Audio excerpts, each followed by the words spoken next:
and welcome to Your Vote Counts, a public information service program bringing Oregon's Secretary of State 2020 primary election interviews to you. This is through the production of Capital Community Television and Media via remote technology and in collaboration with the League of Women Voters of Oregon and of Marion and Polk counties. For this race, all candidates were invited and all candidates accepted. Candidates did not receive the questions ahead of time that were prepared by the League of Women Voters. The candidates, however, were asked to prepare a 3-minute statement telling about themselves, their qualifications, and their vision for the office if elected. I'm Bernadine Anderson from the League of Women Voters of Marion and Polk counties, and today I would like to introduce to you Mr. Dave Stauffer, who is running for Oregon's Secretary of State, who will now share his opening statement. I'm running for the office of Secretary of State to discuss the platform issues I'm stating below. The last 2 legislative sessions ended without any environmental improvement plans because the legislature and the governor were not aware or could not understand my patented environmental inventions, which are printed in the congressional record and are publicly available, as I'll mention below. I want to improve the environment as the Democratic majority wishes, but I want to do it without raising taxes by engaging private enterprise with profit motive to implement my inventions. As the Republican minority would wish. I am running because I have 3 new inventions. 2 of them are patented with U.S. patents that can solve Oregon's carbon dioxide air pollution problem without raising new taxes. Private investors will provide the funding. You may review my new inventions along with many diagrams by going to uspto.gov and searching for patents. uspto.gov is the website of the U.S. Patent Office. Look for patent 103-16536, which is entitled A Mass Transit Rush Hour Traffic Bottleneck Uncorker Water Slide, and patent 1007267, a zero fossil fuel using heating and cooling apparatus for residences and buildings, and patent application 137349878, a river bottom siphon for hydroelectric generation and irrigation. There are also a dozen short videos that explain my environmental solutions at Dave Stauffer for Governor Facebook and Dave Stauffer for Oregon Secretary of State Facebook. I'm running for office because I want my patented environmental inventions to be implemented so that we can have a fresh water-filled, free traffic flowing, clean air environment without raising taxes. Unlike the present administration, these inventions can solve the problems of carbon dioxide air pollution, climate change, global warming, rising ocean levels, decreased salmon runs, and droughts which cause wildfires.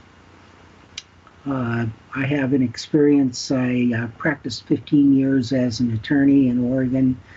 I was the securities analyst for the State of Oregon Division of Finance and Corporate Securities, in which job I reviewed all the security offerings. So whenever people wanted to sell stocks or bonds or other investments in Oregon, they had to register them with Oregon.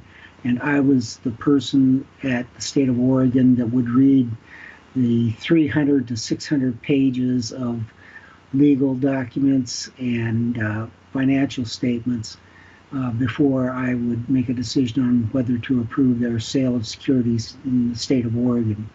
I've had a lot of audit and accounting experience, so I think I have good qualifications to be the Secretary of State. I've also been a business manager for a school district up in Barrow, Alaska, and I designed an accounting and financial system there, so I have a lot of good auditing experience. Thank you for that background information. Now, we want to give you an opportunity to address some of the questions and topics of concern to Oregonians and to help them understand more about the role and position of Secretary of State. Our first one, of the many responsibilities held by the Secretary of State's office, which do you think are the most difficult?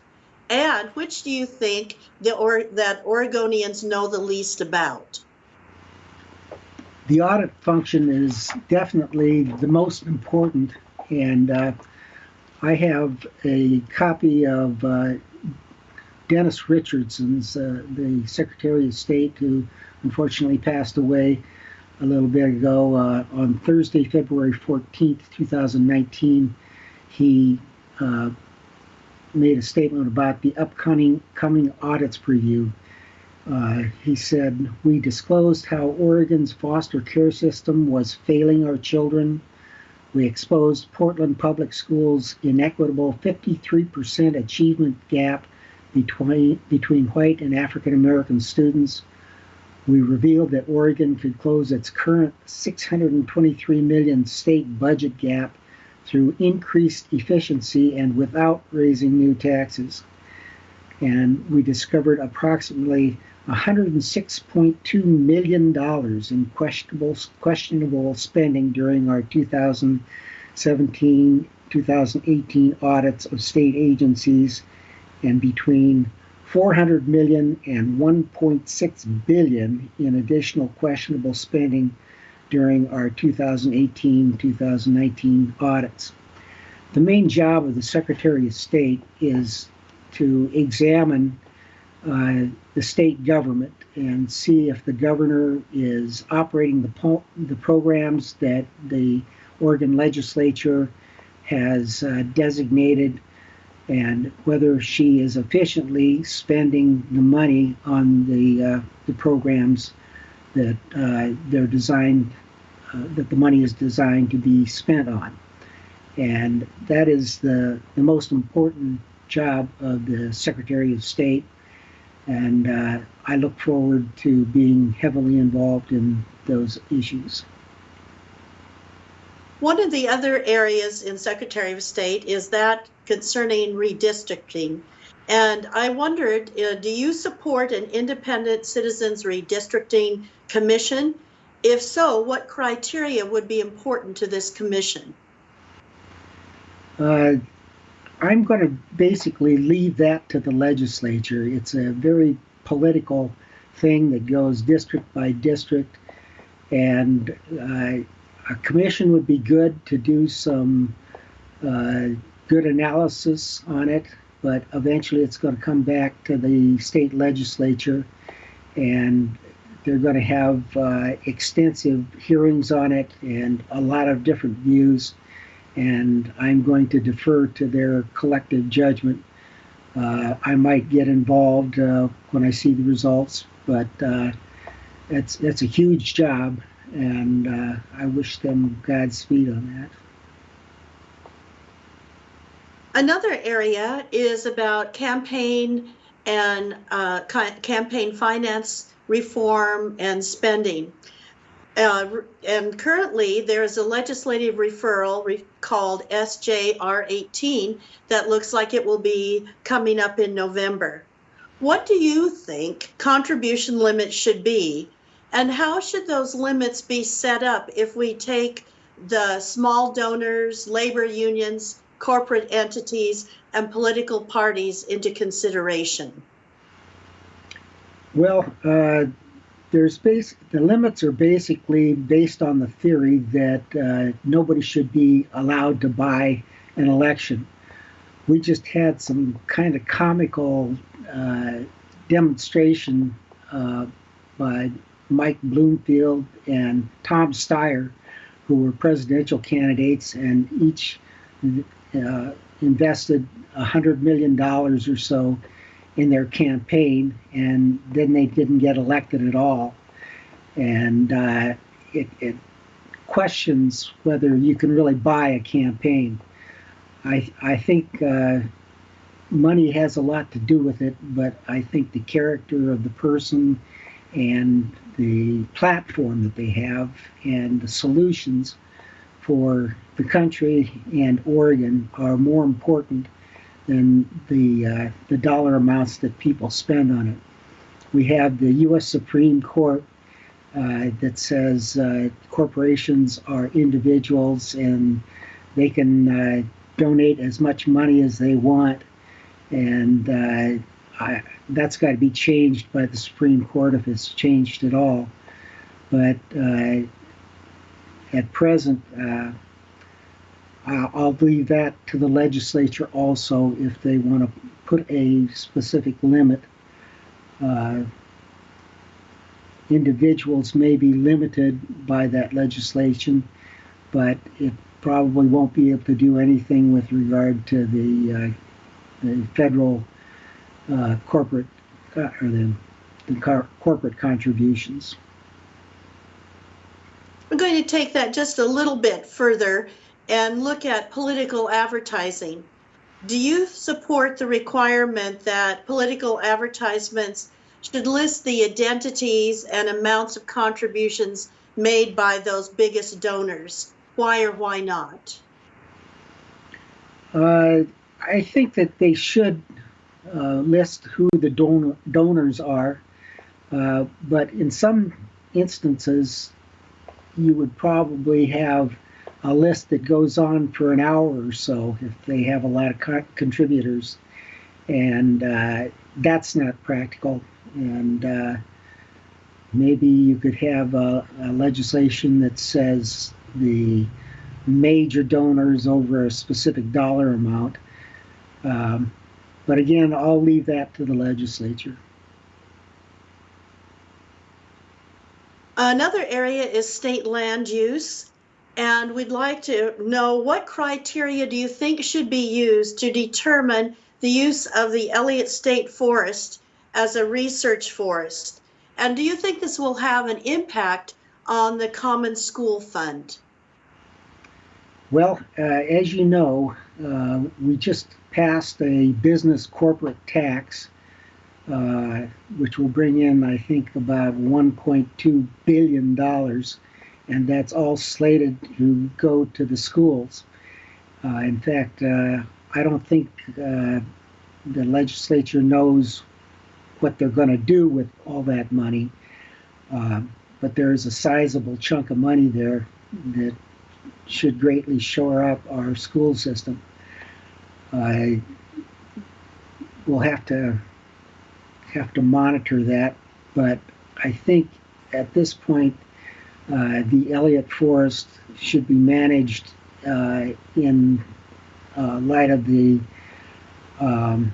forest management practices that are established. There was just recently a court decision that gave a $1.1 billion judgment against the state of Oregon in favor of some counties in southern Oregon that have a lot of forest land, that said that sued for the state of Oregon for failing to correctly manage the forests. And I think what will come out of that is that we'll have specific standards set by the court on how the state of Oregon is supposed to manage their forests, and that would apply to the Elliott Forest also. So I think it's going to be stated for us what we have to do. As we explore about candidates and ballot measures, there are two candidate filing programs that we use, ORSTAR and OCVR. Do you feel that these programs need updating, replacement, or are they functioning as they should? I've dealt quite a bit with ORSTAR, and I think they're doing well. I think that one's doing well. I haven't done the other one you mentioned.